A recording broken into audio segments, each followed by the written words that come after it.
Leak पर वे चलें जिनके चरण दुर्बल और हारे हैं। हमें तो हमारी यात्रा से बने ऐसे अनिर्मित पंथ प्यारे हैं। सर्वेश्वर दयाल सक्सेना की जब पंक्तियां बोल रहा हूं तो ये लाइनें जैसे किसी शख्सियत के लिए बिल्कुल उसी हिसाब से लिखी गई थी और रचनाएं कालजयी होती हैं। और जब ये रचना लिखी गई थी, लेकिन उसके बाद अब से करीब 2 साल पहले एक सन्यासी निकलता है, भिक्षा मांगता है।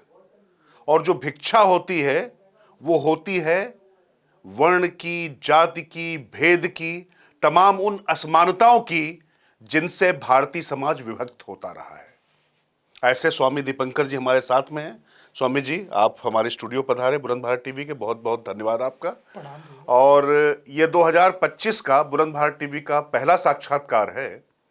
और जब मैं चर्चा तो करना चाह रहा था स्वामी जी से कुंभ पर, इसलिए करना चाह रहा था क्योंकि कुंभ सनातन संस्कृति का वो महोत्सव है जिसमें हमारी पूरी छटा निखर कर आती है।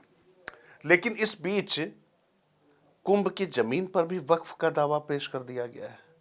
तो आपकी यात्रा के दौरान जब एक हैं तो सेफ है, प्रधानमंत्री को बोलना पड़ा। मैंने देखा तमाम लोग, वो मैंने कहा ना, अनिर्मित पंथ, मतलब जो पहले नहीं बने थे, पूरे देश को जोड़ने वाले, जातियों को तोड़ने वाली यात्रा थी। उसके बाद तमाम लोग, पॉलिटिकल नैरेटिव तब बनता है जब संत रास्ता दिखाते हैं, तो वो काम तो कर दिया स्वामी जी आपने। लेकिन अब ये कुंभ का जो ये मसला आया है, इसको कैसे आप देख रहे हैं? और मतलब एक मौलाना आता है, वो कह देता है कि कुंभ की इतने बीघा जमीन है और हिंदुओं को बड़ा दिल दिखाना चाहिए, उदार होना चाहिए। कैसे देखते हैं इस पूरी घटना को? मुझे जरूरी लगा आपसे बात करना इस पर। धन्यवाद राजकिशोर भैया, मगर मैं समझता हूँ कि इससे ज़्यादा हल्का, इससे ज़्यादा उथला और इससे ज़्यादा निम्न कोई शब्द मैं समझता हूँ नहीं हो सकता। कभी कभी मन में आता है कि एक नोटिस जारी कीजिए ना दादा, कभी कभी एक नोटिस जारी कर दीजिए और वो नोटिस में निपटाइए कि समूचा भारत हमारा है, आप लोग किराएदार हैं और आप लोग यहाँ से चलते बनिए, वो समझ में आएगा। मगर ये कतई समझ में नहीं आता, कभी संसद भवन वक्फ की जमीन पर, कभी एयरपोर्ट वक्फ की जमीन पर, कभी एक तमिलनाडु का पूरा गांव रात रात में वक्फ का हो जाता है, कभी बिहार से 25 से 30 किलोमीटर एक गांव पर वक्फ कब्जा बता देता है, नोटिस चिपका देता है। और अभी कुंभ पर इस तरीके का शब्द बोलना, कहना कि हम लोगों ने हमेशा बड़ा दिल दिखाया है, मैं समझता हूं कि ये बड़ा दिल जैसी बात नहीं है। क्योंकि जो कुंभ लग रहा है वो कुंभ कोई मेला मात्र नहीं, बिल्कुल। कुंभ वो महोत्सव है और दुनिया का सबसे बड़ा वैचारिक मंच है जिसमें सनातन के साथ साथ देश और दुनिया के विचार आदान प्रदान होते हैं। ठीक बात है। उसमें मात्र अखाड़े नहीं रहते, उसमें हर वो विचार रहता है जो उसे जीवंत बनाता है। सच है। चाहे वो 7 सन्यासी अखाड़े हों, चाहे वैष्णव अखाड़े हो, चाहे निर्मल अखाड़ा हो, चाहे उदासीन अखाड़ा हो, उसमें हर व्यक्ति अपने भाव और अपने जन्म जन्मांतर की साधना का प्रयास करता है कि उसमें डुबकी लगाकर वो स्वयं को कृतार्थ प्रतीत करे। मगर जब इस तरह के बयान आते हैं और कहा जाता है कि हम लोगों को वहां पर दुकान लगाना, हम लोगों की एंट्री होनी चाहिए, मैं कहता हूं कि आप जब हज पर जाते हैं तो एक लिमिट पहले या कुछ किलोमीटर पहले लिख दिया जाता है यहाँ गैर मुस्लिम का आना वर्जित है। कभी कोई जबरदस्ती नहीं करता और मुझे लगता है करनी भी नहीं चाहिए। ये ठीक वैसे ही भैया लोग जन्म जन्मांतर की प्रतीक्षा के बाद चाहते हैं कि कुंभ के उस क्षण में स्नान करें जब शाही स्नान हो और जब कहते हैं कि 4 अमृत की बूंद परमात्मा ऊपर से गिराता है जी।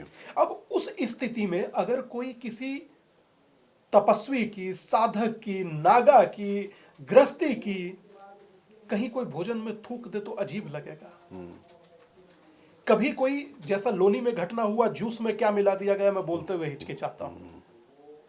तो ये पवित्रता का संगम है और आपके लिए वो पिकनिक स्पॉट हो सकता है, तो मैं चाहता हूं कि उससे उचित दूरी बनाकर रखना ही हर उस व्यक्ति के लिए जरूरी है जिसकी आस्था कुंभ में नहीं है। और मुझे दुख इस बात का है, ये सारे कह रहे थे कि इससे कौन सा रोजगार मिलेगा राम मंदिर निर्माण पर, कि मंदिर कौन सा कहीं रोजगार देता है, वो हर व्यक्ति वहां रोजगार के लिए समोसे का दुकान लगा रहा। हाँ, बात वही है कि मतलब मैं तो एक चीज़ नहीं समझ पा रहा हूँ कि उर्दू में एक शब्द आता है कि कुफ्र।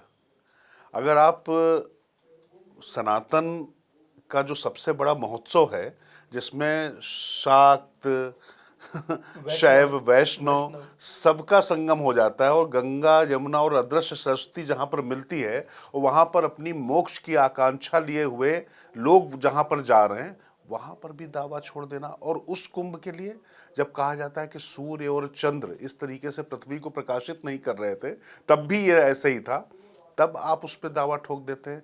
तो आपकी जो यात्रा रही है स्वामी जी, इस यात्रा के दौरान मैंने देखा कि तमाम घटनाक्रम हुए, आप पर हमला भी हुआ, आपको डराने की कोशिश भी की गई, गर्मी सर्दी वर्षा ऋतु सब में आप चलते रहे। लेकिन इस दौरान ये जो वक्फ वाला मुद्दा मैंने देखा, बीच बीच में कई जगह आपको इससे दो चार होना पड़ा, और उस पर आपको मैंने बात करते भी देखा है। तो इसको कैसे मतलब देख रहे हैं, ये एक बड़ी समस्या बन रहा है क्या? भैया ये समस्या मैं समझता हूँ कि आज से नहीं पुरानी है। रक्षा और रेलवे के बाद तीसरा सबसे ज्यादा जमीन वक्फ के पास है। समझ नहीं आता क्यों। और एक चीज और समझ नहीं आती, जैसे प्लेसेस ऑफ वर्शिप एक्ट में क्लियर है कि आजादी से पहले या 47 से पहले की चीजों को आप नहीं छेड़ेंगे, तो ठीक वैसे ही अगर जो आप उसे मान रहे हैं तो 47 से पहले की जमीन भी छोड़िए। पहला। दूसरा, आप कह ही रहे हैं कि सब हमारा है, तो नाटक और प्रपंच बंद कीजिए, एक साथ नोटिस दीजिए। दूसरा, अगर आप ये भी नहीं कर सकते तो बड़ा दिल दिखाने की छोड़िए, मैं आपसे ये उम्मीद नहीं करूंगा, क्योंकि जिस तरह से बांग्लादेश में नरसंहार हुआ है, आपने बड़ा दिल दिखाया होता तो सड़क पर कोई उलेमा आया होता। आपने बड़ा दिल दिखाया होता तो अमेरिका पे जो ट्रक का ट्रक चढ़ा दिया लोगों पर, और यूरोप में वो बोले कि क्रिसमस क्यों मना रहे हैं, उसी पर ट्रक कार चढ़ा दिया। तो बड़ा दिल आप लोग दिखाइए, और कम से कम इस तरह की हैवानियत पर कोई कदम उठाइए जो आप नहीं उठा रहे। और रही बात कुंभ की और रही बात भारत की, तो भारत निसंदेह पूरी पृथ्वी का केंद्र बिंदु हिंदू, मैं ऐसा समझता हूं। ये मेरा विचार है, और ये इसलिए मेरा विचार है कि स्वामी विवेकानंद ने उस समय कहा था कि मुझे हिंदू होने पर गर्व है। तो हिंदू अगर जो हिंदुस्तान में भी कुंभ में स्नान करने से पहले ये सोचे कि ये वक्फ का जमीन है, तो ये बहुत हल्कापन है जो वैचारिक तौर पर उन्होंने इस चीज को दर्शाया। और एक उलेमा ने, तो एक स्कॉलर ने भैया, उसका नाम मिस्टर रशीदी हैं, उन्होंने कहा मेरा कुंभ से ताल्लुक नहीं, इस्लाम का कुंभ से ताल्लुक नहीं, आस्था से ताल्लुक नहीं, आपकी हिंदुत्व से ताल्लुक नहीं, हिंदू से ताल्लुक नहीं, आपके धर्म से ताल्लुक नहीं। तो वहां फिर करने क्या जाना चाहते हैं? बिजनेस, अपना जीवन यापन करने जाना चाहते हैं। बोले वो भी हराम है। अच्छा, ऐसा हम कल ही सुने हैं उनके विचार। तो जब सब कुछ हराम है तो फिर वहां करने क्या जाना चाहते हैं? मुझे लगता है कि ये अनावश्यक आपके ग्रंथ में या आपके शास्त्र में या आपकी किताबों में गंगा का जिक्र हो, यमुना का जिक्र हो, गोदावरी का जिक्र हो, सिंधु का जिक्र हो, समझ में आता है। और नहीं आता तो भाई फिर मेरे अंगने में तुम्हारा क्या काम है। लेकिन स्वामी जी, मैं फिर मतलब थोड़ा सा अब यात्रा के कुछ संस्मरणों पर भी आऊँगा। लगभग 2 साल होने वाले हैं, हम जब आपके साथ बैठे तो 750 से ज़्यादा दिन हो चुके हैं आपको। इस यात्रा के बाद हमने देखा कि तमाम राजनीतिक उथल पुथल भी हुई, राजनीति में भी एक नैरेटिव सेट हुआ। पर अब आपको लगता है कि यात्रा को दूसरा स्वरूप आप आगे देने जा रहे हैं, या कुछ इस तरीके का कोई विचार मन में आ रहा है? ऐसा विचार है भैया, मगर इस विचार पर अभी मंथन चल रहा है। ठीक है। उम्मीद करते हैं कि ये मंथन जल्द ही मूर्त रूप लेगा। मगर विचार तटस्थ और एक यक्ष प्रश्न वही रहेगा कि जातियों में हिंदू ना बटे। हिंदुओं का जातियों में बटना ही आज उसी का दुष्परिणाम है कि वक्फ कह रहा है कि ये हमारी है। ये भी उसी का ही एक दुष्परिणाम है। अगर आप संगठित हों तो मुझे नहीं लगता कि भारत से सनातनी हिंदुओं को, भारतीयों को कोई कहे कि ये जमीन हमारी है, आप कहीं और देख लीजिए, और बड़ा दिल दिखाने की बात करें। और मैं समझता हूं भैया कि जिस विचार को आज से 2 साल पहले लेकर चले थे कि जातियों में हिंदू ना बटे, एक हो, वो आज विचार पूरे भारत का विषय बना है, या पूरे भारत की राजनीति का केंद्र बिंदु बना है, धुरी बना है। तो मैं समझता हूं कि ये विचार निसंदेह भगवती की कृपा रही, ये कारगर तो है, ये सार्थक होने लगेगा, क्योंकि अब तक इस यात्रा ने 16,000 किलोमीटर पूरे किए हैं। ये यात्रा 6 राज्यों में गई। पहला राज्य उत्तर प्रदेश, दूसरा उत्तराखंड, तीसरा दिल्ली, चौथा हैदराबाद, फिर बिहार और फिर हरियाणा। और अभी ये यात्रा निरंतर जारी है। मतलब मैं तो सोच रहा हूँ कि राहुल गांधी ने 4,000 किलोमीटर यात्रा की, शायद आपने 4 गुना ज्यादा कर डाली भारत में। 16,000 किलोमीटर। 16,000, और वो भी पैदल, बिना किसी उसके वैनिटी वैन के, बिना किसी बस के हैं। आपको लगता भैया, एक आपसे दिल की बात कह रहे हैं, शायद मैंने कही भी नहीं, आपने वैनिटी वैन का जिक्र किया, हालांकि वैनिटी वैन आज बिहार में भी चर्चाओं में वही है। मैं इसीलिए इसलिए कह रहा हूँ भैया कि किसी के पास है तो वो इसका इस्तेमाल कर रहा है। आप यकीन मानिए भैया, इस यात्रा में 1 रुपया किसी से नहीं लिया। कैमरे पर ऑन कैमरा कह रहा हूं कि कल को दुनिया देखे तो ये ना सोचे कि इस सन्यासी ने भिक्षा में किसी ने धन लिया। मैंने 1 रुपया किसी से नहीं लिया। हाँ, कहीं पर अगर जो चाय का नहीं होता था तो स्वयं से बोलकर कहते थे चाय का मेरी तरफ से आप करवाइएगा। इस यात्रा ने सिर्फ और सिर्फ अपने हिंदू भाइयों से, सनातनियों से, जातियों में बटे हुए समाज से सिर्फ एक होने की भिक्षा मांगी। क्योंकि विभाजित होने के परिणाम मैं बांग्लादेश में देख रहा हूं। बांग्लादेश में कोई किसी से जाति नहीं पूछ रहा। सही बात। हिंदू कुश में किसी ने किसी से जाति नहीं पूछी, कांदार में किसी से जाति नहीं पूछी, पाकिस्तान में कोई जाति पूछकर आपको जीरो नहीं कर दिया, और कश्मीर में किसी ने जाति नहीं पूछी। और आज भी आपसे कोई बांग्लादेश में जाति नहीं पूछ रहा। अगर जाति पूछ रहा होता तो कम से कम आज ये स्थिति नहीं होती। ठीक बात है। और जो आज तमाम चर्चा कर रहे हैं, मैं उनके लिए एक यक्ष प्रश्न छोड़ना चाहता हूं। वहां पर आज बांग्लादेश में नरसंहार का सबसे बड़ा कोई अगर विक्टिम है या पीड़ित है, वो SC ST OBC हर वर्ग है भैया, बिल्कुल हर वर्ग है। किसी एक व्यक्ति ने चूं किया, सेक्युलर के सुरमा ने। संसद की पार्लियामेंट में, UK की पार्लियामेंट में चर्चा हो सकती है, भारत की पार्लियामेंट में किसी ने ये कहा कि वहां मेरे भाई बंधु सब नरसंहार का शिकार हो रहे हैं कि आप संसद में प्रस्ताव पास कीजिए या UN को चिट्ठी लिखिए? कोई एक शब्द नहीं बोला।